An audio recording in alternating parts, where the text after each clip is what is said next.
Ulit dyan, makikita nyo, wala kang makitang kalawang dyan, kumikinang. Okay, kumikinang-kinang yan.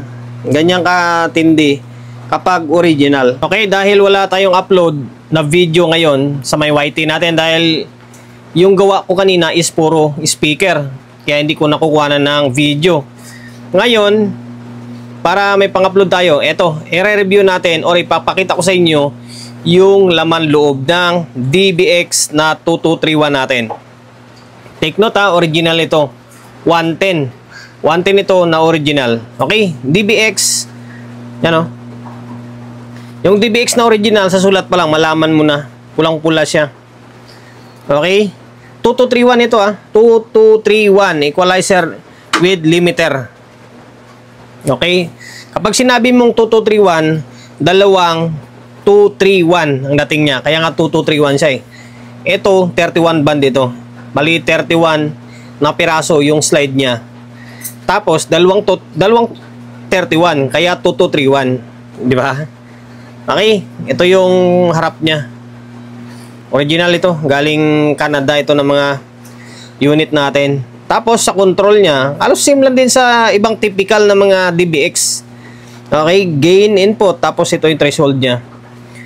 Okay, tapos ito yung switch ng type NR, tapos EQ, tapos bypass niya. Ito naman yung low cut, tapos ito yung range niya. Parang pinagsama mo ito na dalawang 231.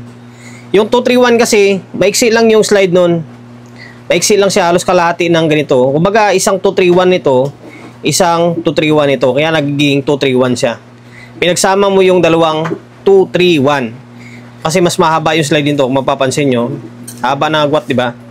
Unlike sa 231 na maiksi lang siya, parang ganyan lang. Hanggang dito lang siya. Okay? Ayan yung pinakaharap niya.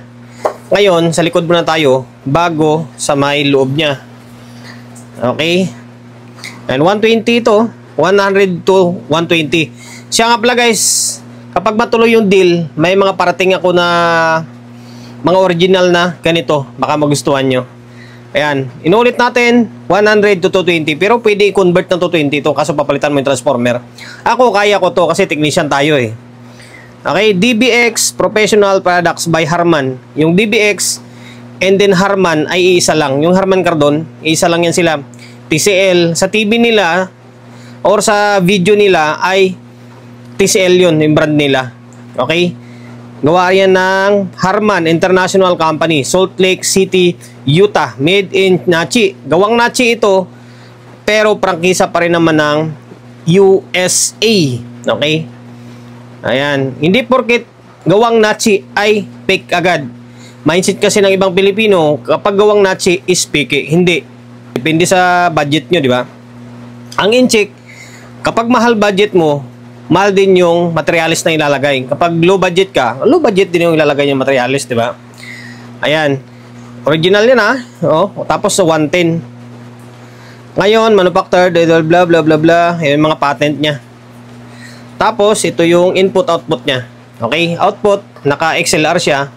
Tapos yung input, XLR, male and then female ito. Tapos, pwede kang mag-PL. Okay? Tapos, pwedeng dito, yung D-thread siya. Channel 1 and then channel 2. Okay? Tapos, so, siyempre, dako tayo sa may laman loob niya. Taran! Okay. Ito yung laman loob niya. Ibang-iba ito sa DBX na mga nakikita nyo sa market. Yung DBX na nakikita nyo sa market is pure SMD yun. Nandito lahat ng pyesa. Ito, sulit dyan. Makikita nyo. Wala kang makitang kalawang dyan, kumikinang. Okay? Kumikinang-kinang yan. Ganyan katindi kapag original. Ito yung back panel sa input-output. Ito yung sa kunin niya, sa may mga preamp niya. Diba? Dalawa yan. Nasa baba yung isa. Okay? Tapos sa transformer nyo, papansin nyo, angas, diba? Pero, pwedeng i-convert ito ng 220. Pwede i-convert ng 220. Alam nyo kung ano gagawin? Ipag-series itong dalawang transformer. Magiging 220 yan. Pwede. Or, mayroon pang isang technique. Palitan mo ng 220 yung dalawang transformer. Yung isang 220 na transformer, lagay mo rito. Tapos yung isang transformer na 220, lagay mo doon sa ilalim. Kaso lang, magiging dalawa, hindi, dalawa pa rin naman. Kaso lang, dadalawan papalitan mo, na pure 220 siya. Tapos kung anong specs ng out niya, ganun din lulod mo nito kung 17 o 17.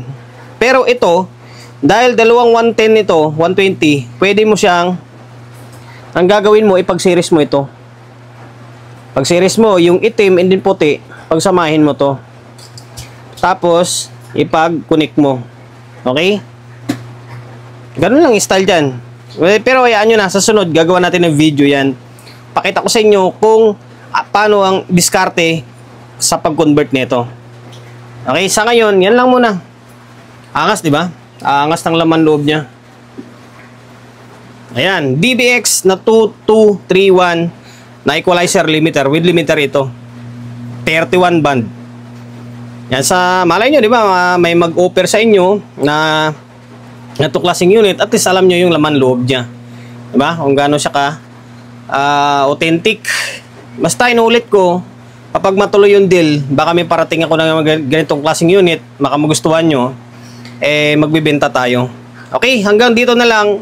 At dahil umabot ko sa part ng video natin na ito at hindi ka pa nakapag-subscribe, baka naman, subscribe ng YouTube channel natin. Pinutin mo yung subscribe, pinutin mo yung bell button, select mo sa all, tapos kapag napindot mo na yung all, mano-notified ka kapag meron tayong bagong upload na video. Nag-upload ako ng video 1 beses, 2 beses kada araw.